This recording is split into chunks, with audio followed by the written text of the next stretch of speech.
कुछ पता नहीं चला। ना किसी ने सेजल को स्टेशन के अंदर आते हुए देखा, ना बाहर जाते हुए। सर बच्ची रोज आती थी, किसी ने तो देखा होता, लोग पहचानते हैं उसे। एक काम करो, स्टेशन मास्टर से पता करो 2 बजे के आसपास इस स्टेशन पे कौन सी ट्रेन आती है, कौन सी जाती है।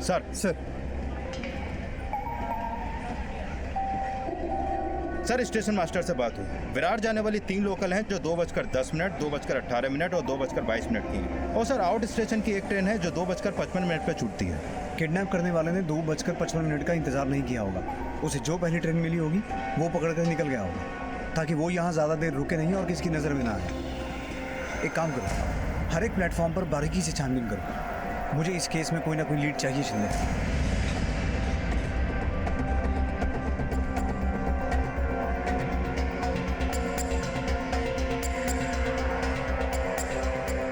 सर, ये रेशम है, इसने सेजल को देखा है। हाँ साहब विराज स्टेशन के बाहर में जब पैसा मांग रही थी, जब देखा ये बच्ची एक रिक्शा में बैठ रही थी। दीदी आई के पास जाने में और कितना टाइम लगेगा? ए दीदी देना दीदी। चलो ना दीदी। चलो हाँ ठीक है, चल रहे हैं। चलो भैया आप भी जाओ।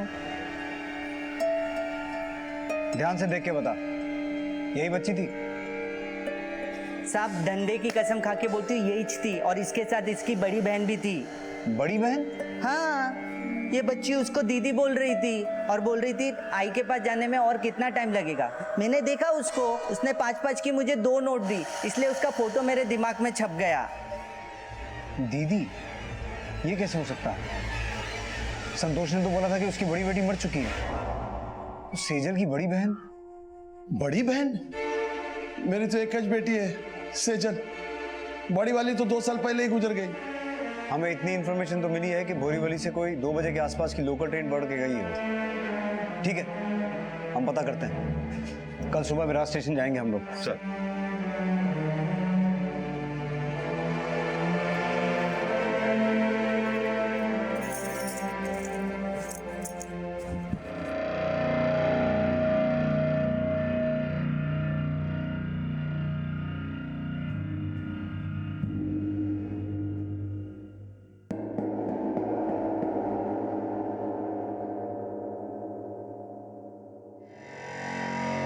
शिल्पा,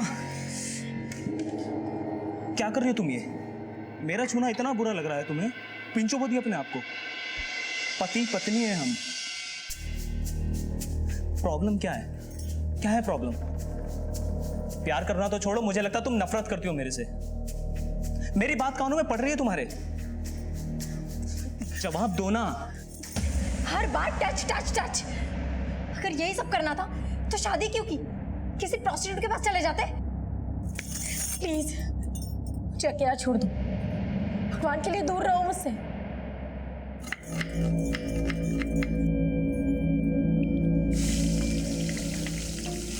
क्या बना रही है आज? आलू की सब्जी और रायता। आलू की सब्जी? और तुझे इतना भी नहीं पता कि वो आलू नहीं खाता? जो औरत अपने पति को खाने का सुख ना दे सके वो और सुख क्या देगी? मेरे तो भाग ही फूट गए। कितनी अच्छी लड़की पसंद की थी मैंने उसके लिए, लेकिन उसका दिल तेरे पे आ गया ना। और मिला क्या? औरत का धर्म होता है अपने पति को खुशियां देना, सुख देना। और तू, मेरे बेटे की अभी तक सुहागरात भी नहीं हुई।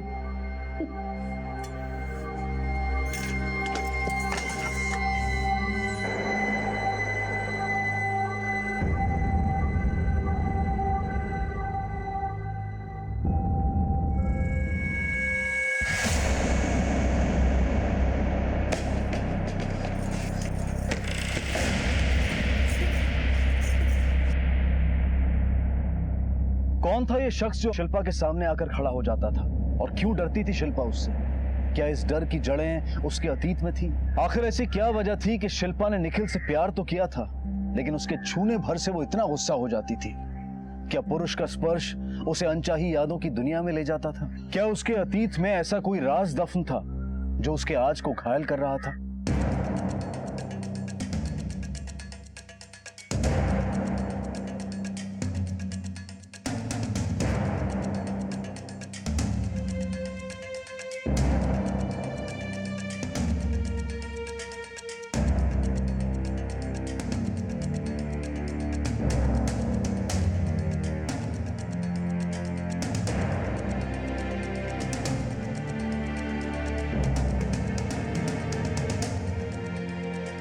सर यहाँ कुछ नहीं मिला।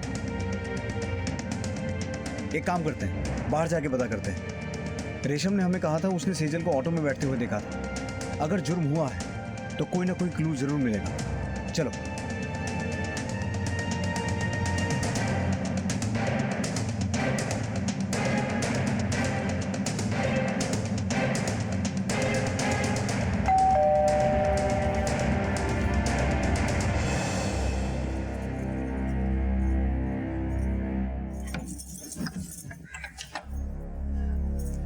शिल्पा, देखो मैं तुम्हारे लिए क्या लाया।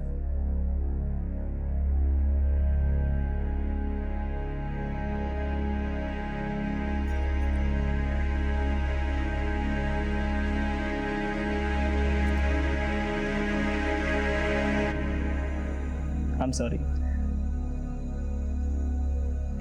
लाओ, मैं तुम्हारे बालों में लगा देता हूं। प्लीज शिल्पा, प्लीज, मैं सॉरी बोल रहा हूं ना। ये लो, कर लो जो करना है। यही चाहते हो ना? क्या हुआ, खुश नहीं हो अभी? यही एक पत्नी का धर्म होता है ना? आपकी माँ कह रही थी कि एक पत्नी का धर्म है कि अपने पति को खुश रखना। तो हो जाइए खुश, कर लीजिए अपनी मन की।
काट डाल सबको, काट डाल सबको, काट डाल, काट डाल।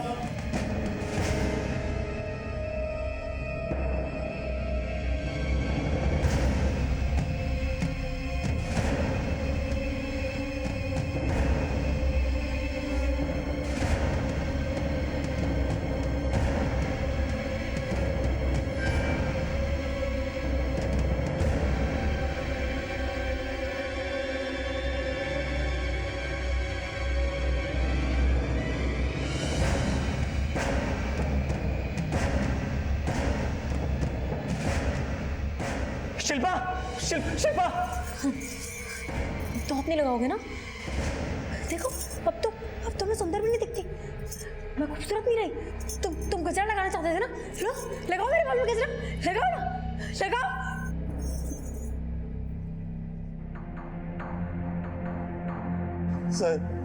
सर क्या मिल गया हमारी सजल बिटिया? जी अभी तो नहीं, पर हम उसे ढूंढ कर आएंगे। अरे देवा, पता नहीं किस हाल में होगी वो। आप चिंता मत कीजिए, हम अपनी सर्च में कोई कमी नहीं आने देंगे। और मैं वादा करता हूँ आपसे, हम आपकी सेजल को ढूंढ के ही रहेंगे।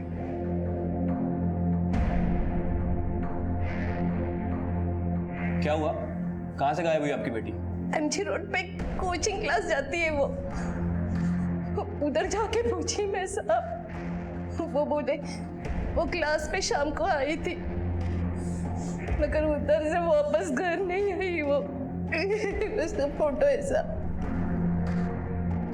कोचिंग क्लास का नाम क्या बताया आपने? पूजा की माँ ने बताया था कि वो इस कोचिंग क्लास से निकलने के बाद गायब हुई थी। तुम लोग एक काम करो, यहाँ आसपास पता करो, शायद किसी ने उसे देखा हो।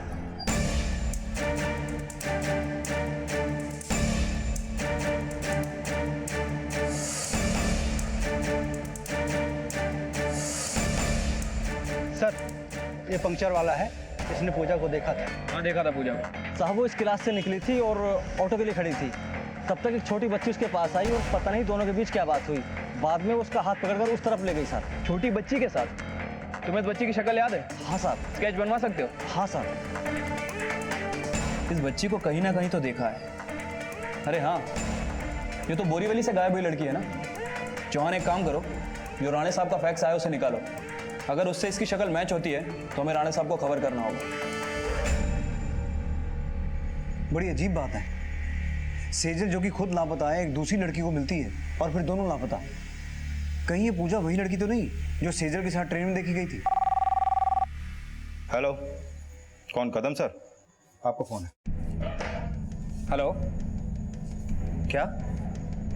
ठीक है, हम लोग अभी पहुंचते हैं।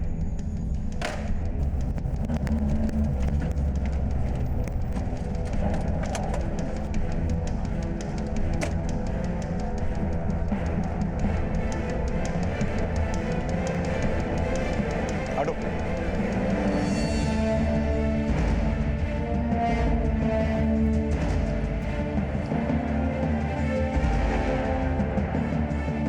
सर यही पूजा है। गला घोटकर मारा गया है। इसकी बॉडी पर भी मार्क्स हैं। इसका मतलब इसकी किसी के साथ हाथापाई हुई है। सुनसान इलाका है, पर एक दो दुकान खुली हुई है, पता करो।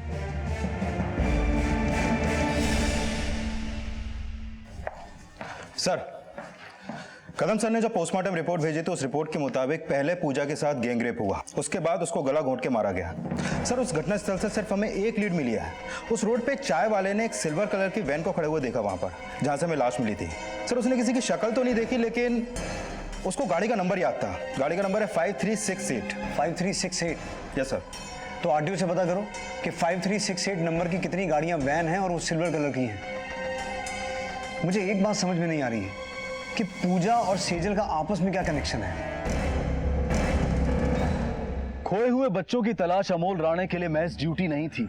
सेजल के केस में उन्हें लीड मिलती भी तो वो किसी अंधी गली में जाकर उनके सामने कोई नया सवाल खड़ा कर देती। वक्त बीतता जा रहा था और सेजल कहां और किस हाल में थी ये कोई नहीं जानता था। क्या मैं साइकेट्रिस्ट के पास जाऊं? मैं कोई पागल नहीं हूं। ये डॉक्टर अविनाश बहुत ही नामचीन डॉक्टर है।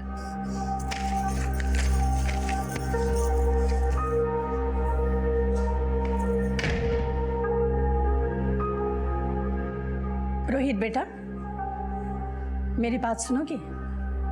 कोई फायदा नहीं है। मुझे लगता है ये हमसे कुछ छुपा रही है।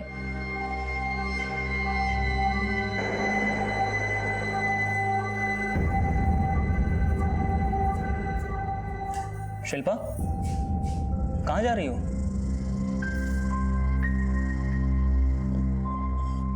मुझे लगता है ये हमसे कुछ छुपा रही है। सर वैन किसी अमरेश शुक्ला की है, उसका एड्रेस भी मिल गया। अगर यही किडनैपर है तो वो एड्रेस पक्का गलत होगा। ये आदमी उस एड्रेस पे अभी मिलेगा ही नहीं। हाँ सर, पर कोई लीड तो मिलेगी।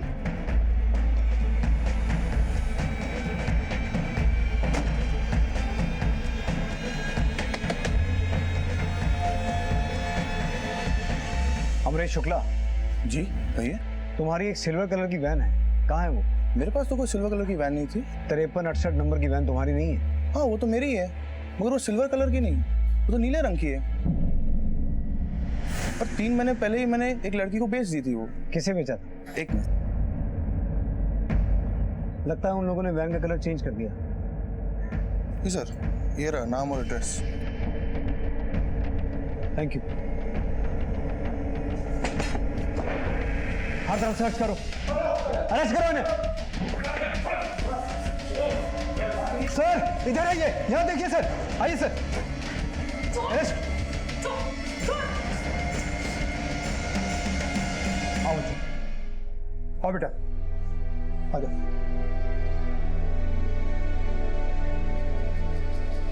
सीजन नहीं है इनमें। हाँ, वो छोटी लड़कियों का इस्तेमाल करते थे। किस लिए? टीनेज लड़कियों को अपने जाल में फंसाने के लिए। छोटी लड़कियों की बातों पे कोई भी आ जाता था, उनको बस जाके बोलना होता था कि दीदी दीदी हम खो गए हैं, हमें घर जाना है, और वो फंस जाती थी।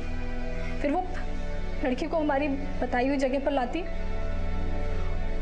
और हम उसे किडनैप करके बेच देते। खुद एक लड़की होकर तुम ऐसे काम करती थी, लानत है तुम पर। ये बच्ची थी पूजा के साथ? जी, मुझे ट्रेन में मिली थी। माँ! माँ! माँ! माँ! मैं इसके पास गई और बहुत प्यार से बात की।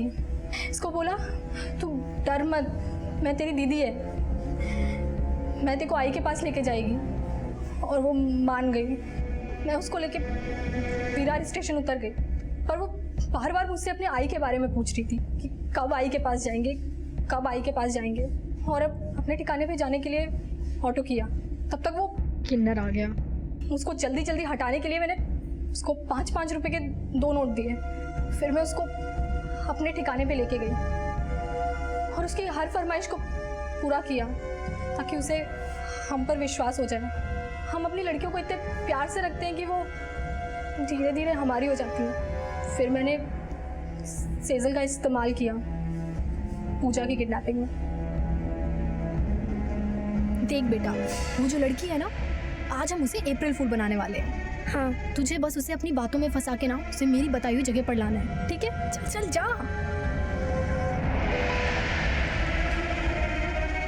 ऑटो। दीदी दीदी, मेरे को घर जाना है, मैं रास्ता भूल गई हूँ, आप मुझे घर पहुँचा देगी? अरे बेटा परेशान मत हो, मैं तुम्हें घर पहुँचा दूंगी। किस तरफ है आपका घर? उस तरफ, वो उस तरफ। अच्छा, उस तरफ है, चलिए। बेटा कहाँ है आपका घर? मुझे तो दिख नहीं रहा। वो जो है ना, वो। अच्छा, वो झोपड़ी। ओके चलो। अच्छा, आपका घर आ गया?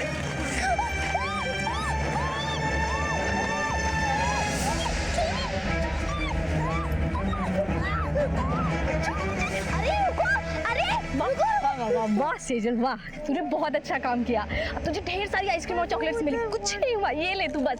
तुमने सेजल का इस्तेमाल करके पूजा को किडनैप किया, तो फिर पूजा को मारा क्यों? वो भागने की कोशिश कर रही थी, उसे नहीं मारते तो वो हम सबको फंसा देती। तो सेजल कहाँ है? उस किडनैपिंग के बाद से सेजल हम पर विश्वास नहीं करती थी। दूसरे बच्चे तो हमारी बातें मान लेते थे, पर सेजल नहीं। उसका भरोसा उठ गया था हम लोगों पर से। पर फिर भी मैंने एक बार और उसका इस्तेमाल किया। कॉलेज से आती लड़की देख, मैंने सेजल को बोला कि वो पहला फुसला कर उस लड़की को हमारी बताई जगह पर लेकर आए, और सेजल ने भी हाँ बोला और वो गई भी वहाँ। पर वो रुकी नहीं, वो भाग गई। हम भी उसके पीछे पीछे गए उसे पकड़ने, पर वो जाके पुलिस की गाड़ी के पीछे छिप गई।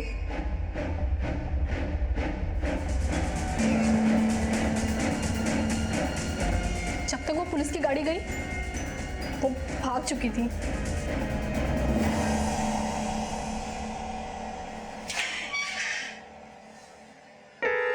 ऐसा लग रहा था आप सेजल मिल जाएगी, पर फिर वही,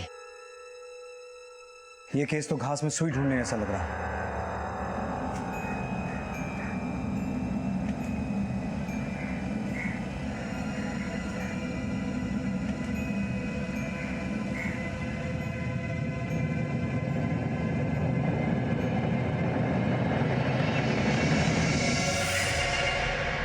अब अकेले बैठकर रो भी नहीं सकती क्या मैं?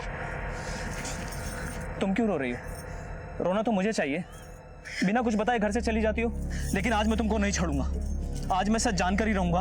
मुझे मेरे हर सवालों का जवाब चाहिए। बोलो शिल्पा, वो क्या वजह है कि शादी के बाद भी, एक दूसरे से प्यार करने के बाद भी हम एक दूसरे के नहीं हो सकते? क्यों नहीं छू सकता मैं तुम्हें? कहाँ खो गए वो प्यार? शिल्पा जवाब दो।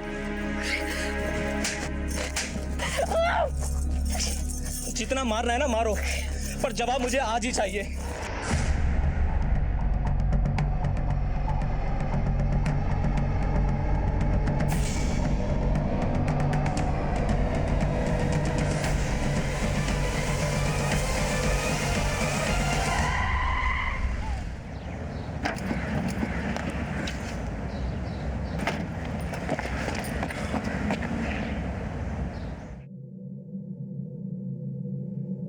निखिल, निखिल, इसे होश आ गया। भगवान का शुक्र है कि इसको होश आ गया। देखो बेटा, मैं तुम्हारे लिए क्या लाया, ये लो।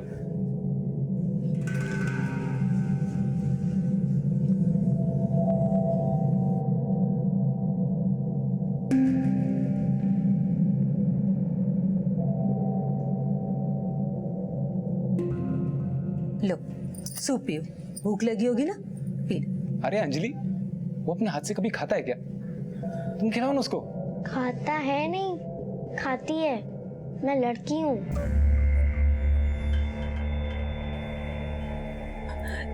इसे तो आदत है जोक मारने की, शैतान कहीं का। चलो, अब भूख लगी होगी ना, जल्दी से खा लो और फिर आराम करो। तुम थक गए होगे ना, चलो लो।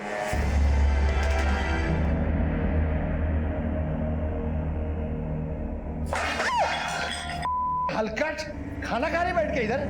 5 हफ्ते में भूल गए बच्चे को। कोई काम धाम नहीं तो थाने जाने का ना, पता करती क्या हुआ। पर नहीं, बस करो, पेट भरने के लिए खा रही है मैं।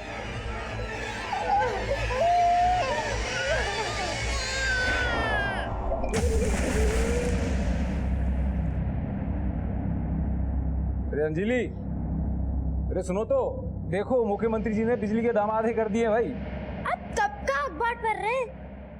यह 3 साल पुराना है। अरे हमारे बेटे को ना मजाक बहुत पसंद है। तेरे पापा इतने शांत है, मैं इतनी शांत हूँ, फिर तू इतना शरारती क्यों है? चल, तेरी पसंद का पोहा बनाया, खा ले। पोहा? मैं पोहा नहीं खाती। ये क्या नया मजाक है? तुम्हारी माँ ने इतनी मेहनत से पोहा बनाया और लाट साहब को पोहा पसंद नहीं है। चुपके से खा ले सुमुकेश। मैं सुमुकेश नहीं हूँ, मैं सेजन हूँ। तू सुमुकेश है, मेरा बेटा सुमुकेश, समझा? मैं तेरी मम्मी ही हूँ और ये तेरे पापा हैं, समझ गया? नहीं नहीं नहीं, मेरा आई बाबा है, आप दोनों नहीं हो। और मैं सुमुकेश नहीं, सेजन हूँ, सेजन। लड़की हूँ, लड़की। क्या कहा? लड़की है तू? अरे तू मेरा बेटा है, हमारा बेटा है। हमने खो दिया था तुझे, पर अब तू मिल गया। अब हम तुझे अपनी नजरों से दूर नहीं होने देंगे, समझा? निखिल, शांत हो जाओ। वो क्या है ना कि वो हमसे इतने दिन दूर रहा है, तो वो कंफ्यूज हो गया है। और वो क्यों है ये मैं समझ रही हूँ। इसकी शक्ल देखो और इसके बाल, ये इतने बड़े हैं ना, इसीलिए इसको लगता है कि ये लड़की है। काट डालो सबको। इसे पकड़ कर रखो। रुक जा। जाने दो मुझे, जाने दो मुझे, जाने दो मुझे। सीधी खड़ी रह। मेरे पास सूट कर दो।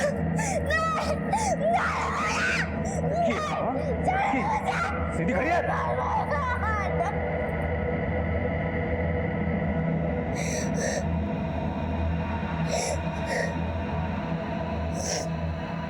अब कहेगा तू लड़की है, नहीं ना? चल नाश्ता कर ले अब।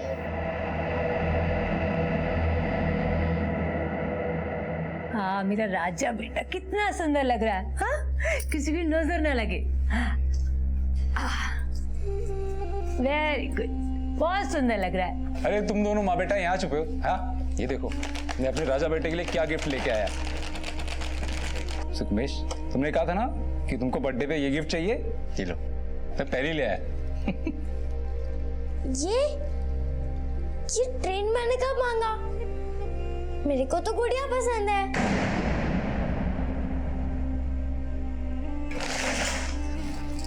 देख सुमुकेश, जब से तू गया है हमारी जिंदगी एक बंद घड़ी की तरह हो गई थी, और अब तू वापस लौटा है तो बार बार अपने आप को बेटा नहीं बेटी बोल रहा है। अभी बहुत हो गया, अब मुझसे बर्दाश्त नहीं होता। बहुत बदतमीज हो गया है तू। तुझे आज ऐसे सजा दूंगी ना कि तेरी अक्ल ठिकाने आ जाएगी। चल चल। अरे मेरे को जाने दो, मेरे को जाने दो। अरे मेरे को घर जाना है, मेरे को जाने दो। मैंने कितनी बार कहा, मैं सुमुकेश नहीं हूँ, मैं लड़का नहीं हूँ, मैं लड़की हूँ। चल साले चल निकल, तेरी वजह से बच्ची खो गई है। चल साले। संतोष भाव, क्या कर रहे हो? बीवी है तुम्हारी, बेचारी कहाँ जाएगी? अरे बच्ची खोई है मानती है मैं, पर वो क्या तुम्हारी ही बच्ची थी? ये बेचारी उसको याद करके कितना रोती है पता है? चल।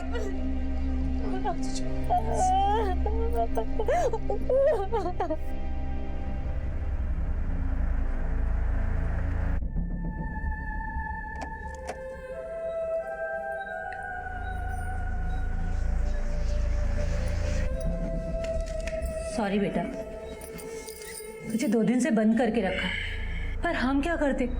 तू मान ही नहीं रहा था कि तू हमारा बेटा सुमुकेश है। तुझे भूख लगी होगी ना, तूने 2 दिन से कुछ भी नहीं खाया ना, ले खा ले। ये खाना हमारे बेटे सुमुकेश के लिए है। तो सुमुकेश है या नहीं? हूँ मैं सुमुकेश हूँ, मेरे को खाना दो। हूँ मैं सुमुकेश हूँ।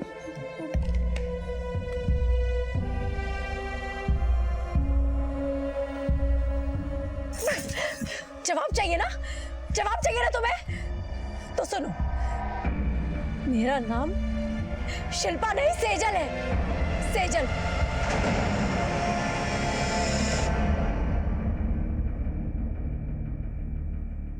यही जानना चाहते हो ना कि मैं तुम्हें अपने आप को छूने क्यों नहीं देती? वो इसीलिए क्योंकि मैं कभी आई बनना ही नहीं चाहती, नहीं बनना मुझे माँ। पर क्यों? तुम्हारा नाम शिल्पा हो या सेजल, उससे मेरा प्यार कम नहीं होगा। पर और कोई सच मत छुपाओ मुझसे, मेरा दम घुट रहा है। मेरी जिंदगी बर्बाद करने वाली सिर्फ एक ही औरत थी। मैंने अपनी जिंदगी में बहुत कुछ सहा है, सिर्फ उस औरत की वजह से। मेरा भी घर था, आई थी, बाबा थे। मेरी आई ने मेरा नाम दिया सेजल,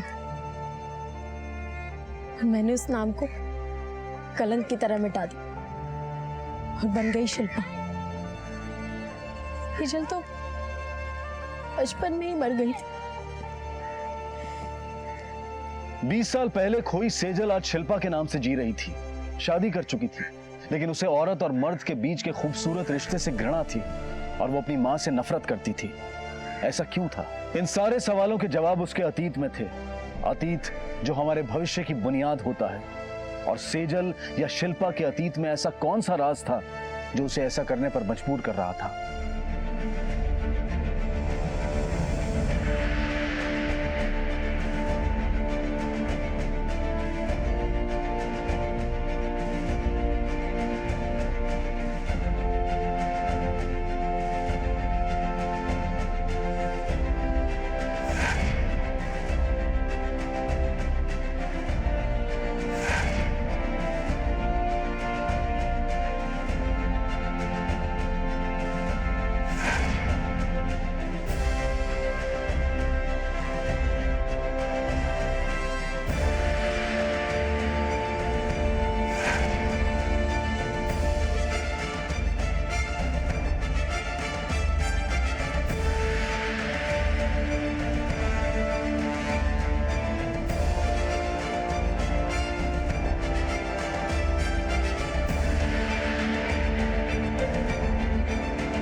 आई ने समझाया था, लड़की हूं ना, ये हो गई। आई ने समझाया? अरे तेरी कोई आई नहीं, कोई बाबा नहीं, हम दोनों तेरे माँ बाप हैं। कब से तेरे को समझा रहे, लेकिन तेरे को समझ में ही नहीं आता कि तू लड़का है, लड़का। इतनी बात तेरे भेजे में घुसती नहीं क्या? अब मैं तेरे को ऐसा सबक सिखाऊंगा कि तू जिंदगी में बोलेगा ही नहीं कि तू लड़की है। बार बार जब तुझे लगेगा तू लड़की है तो तुझे याद आएगा कि मैंने तेरे साथ क्या किया था। सोच कि तेरी मेमोरी में ऐसा डेटा डाला जो कभी डिलीट ही नहीं हो सकता।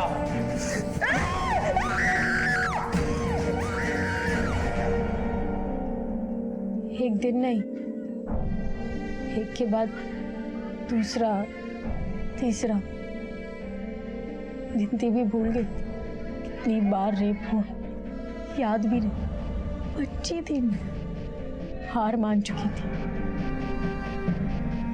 और मान लिया कि मैं लड़की नहीं, लड़का। पूरी तरह से टूट चुकी थी।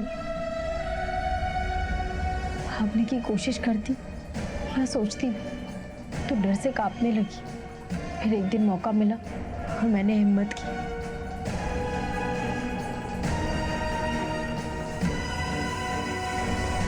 मेरा नसीब अच्छा था, एक एनजीओ वालों ने मुझे देखा और उनकी संस्था में लेके गए। पहली बार मुझे ऐसा लगा कि मुझे मेरा घर मिला, लेकिन अकेले में हमेशा मुझे उस आदमी का चेहरा नजर आता था। तुमने सही कहा था रोहित, पागल हो गई हूँ।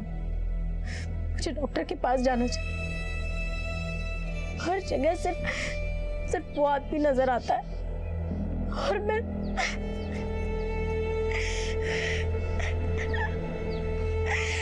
ये बात पहले बता देती तो आसान होता ना। मैं तुम्हारे साथ कभी नहीं छोड़ूंगा। अब मैं तुम्हारे साथ जान चुका हूं तो तुम्हारी मदद कर सकूंगा मैं। अब आपसे शेयर नहीं करूंगा तो किससे करूंगा? मुझे आपकी हेल्प की जरूरत है। रोहित, मेरे से जितना बनेगा मैं तेरी हेल्प करूंगा। सर, शिल्पा को लगता है कि उसकी कोई हेल्प नहीं कर सकता, मगर मैं उसको ये साबित करना चाहता हूँ कि मैं उसकी दुख भरी कहानी को एक नया मोड़ दे सकता हूँ। थोड़ा टाइम दे मुझे, जैसे ही कुछ पता चलता है मैं तुझे बुलाऊंगा। ठीक है सर, थैंक यू। अभिनंदन साहब। अरे बस बस, कितनी करते हो रे। अभिनंदन सर। सर, विश्वास नहीं हो रहा है कि आप कल से ड्यूटी पे नहीं आओगे। कल सर आपकी आवाज ना हमेशा मेरे कानों में गूंजेगी कि शिंदे 125 और 26 नंबर की कोई ना कोई स्ट्रॉन्ग लीड तो मिलनी चाहिए आज। बहुत मिस करूंगा साहब, अब कौन पूछेगा कि तुमने आई बाबा को पैसे भेजा कि नहीं, या बार में उड़ा दिए? कौन पूछेगा सर? राणे सर, अरे राणे अरे भाई, तू अब गांव जाके खेती करेगा? बहुत याद आती थी ना अपने गांव की। अब वहां जाके आराम से जिंदगी बिताना। अब ये साली मुंबई की रोज रोज की भाग दौड़ से आराम। अरे भाई सुनो सुनो, पीएसआई अमोल राणे का आज आखिरी दिन है। मेरा मतलब है ड्यूटी का आखिरी दिन है। अरे भाई, वर्दी तो हम सभी पहनते हैं, और इसमें और हम में फर्क सिर्फ इतना है कि ये वर्दी सिर्फ तन पर ही नहीं, मन पर भी पहनता है।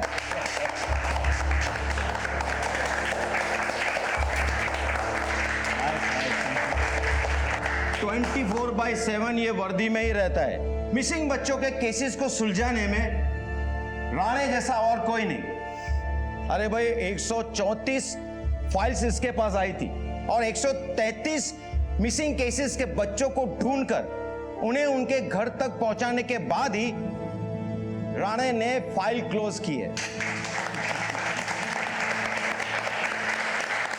मैं ये नहीं कहूंगा कि वर्दी में आज तेरा आखिरी दिन, क्योंकि मैं जानता हूं कि मरते दम तक तू एक पुलिस वाला ही रहेगा।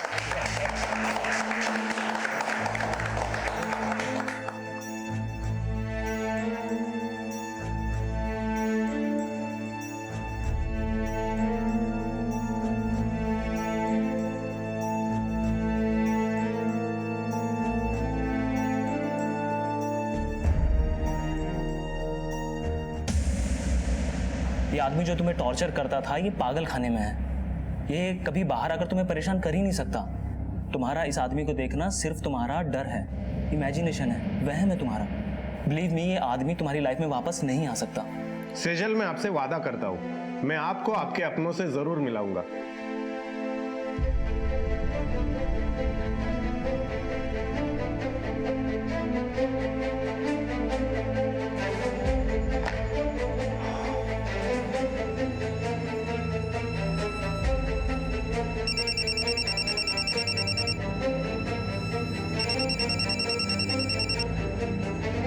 पीएसआई राणे बोलते हैं।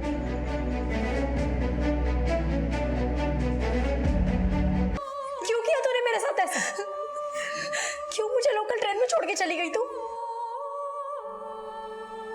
तूने तो कहा था कि तू पानी लेने जा रही है, उसके बाद तू वापस नहीं आई। मैं तेरी राह देख रही थी, ट्रेन चल पड़ी, मैं तुझे ढूंढ रही थी, बाहर खड़ी रही, आई, तू वापस नहीं गई। तू तो मेरी सगी आई है ना? क्यों किया तूने मेरे साथ ऐसा? आई बोल बोल, क्यों किया? रुक्मिणी, क्या बोल रही है अभी ये? तू छोड़ इसको गाड़ी में। साली चुट्टी, इतने साल तक झूठ बोली मेरे से। हाँ चुपाई, भगा दी उसे ट्रेन में। तो क्या करती? तू उसके साथ भी वही करता जो तूने हमारी बड़ी बेटी के साथ किया। तेरे को क्या लगा कि मेरे को नहीं मालूम कि तूने हमारी बड़ी बेटी के साथ क्या किया?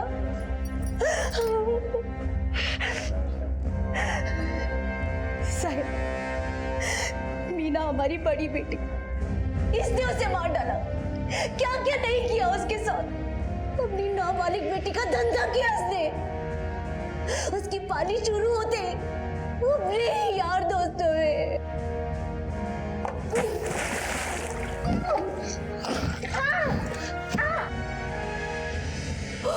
चुपचाप देखती रही और करती भी क्या? हमारे समाज में औरतों की जगह ही क्या है?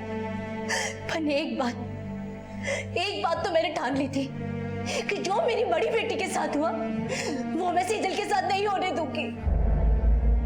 मान लिया कि उस वक्त तूने टेंशन में अपनी बेटी को ट्रेन में बिठा दिया, पर 20 साल तक चुप क्यों रही तू? तो बेटा तो जल चुकी थी साहब। अगर ये जेल चला जाता तो अपने बेटे को कैसे पालती, कैसे बड़ा करती उसे?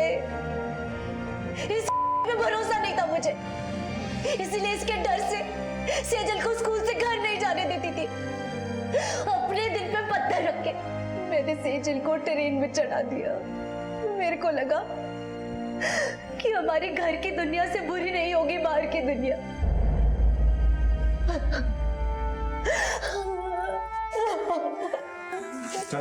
भाई, जिस दर्द से तुम मुझे बचाना चाहती थी, हर मोड़ पे वही दर्द मिला मुझे जो घर की चार दीवारी के अंदर होना था, वही सब बाहर हुआ।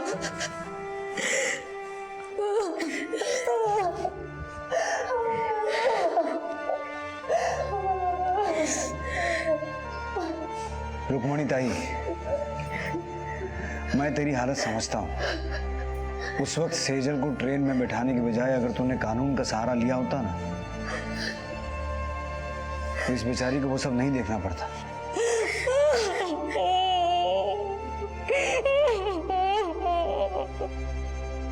एक मां ने अपनी बच्ची को अपने पति के शोषण से बचाने के लिए उसे अकेला छोड़ दिया, लेकिन उसे अंदाजा नहीं था कि चील कौवे सिर्फ घरों में ही नहीं बल्कि बाहर की दुनिया में भी होते हैं, और वहां उस मासूम बच्ची को बचाने के लिए मां नहीं होती।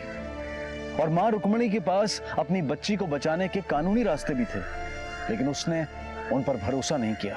हमें यह समझना होगा कि बच्चों के बचपन में हम जो बोते हैं, आगे चलकर हम वही पाते हैं। दोष बच्चों का नहीं होता, क्योंकि जब वो पैदा होते हैं तो वो सिर्फ एक कोरे कागज की तरह से होते हैं।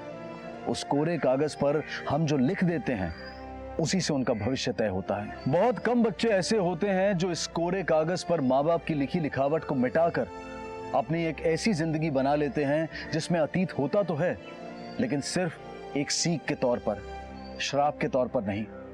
अब मैं अनूप सोनी आपसे विदा लेता हूं। फिर मुलाकात होगी अगले एपिसोड में एक और चौंका देने वाले केस के साथ। तब तक अपना और अपने परिवार का ख्याल रखें और देखते रहें क्राइम पेट्रोल डायल 100। सबक एक को, सीख हम सबको।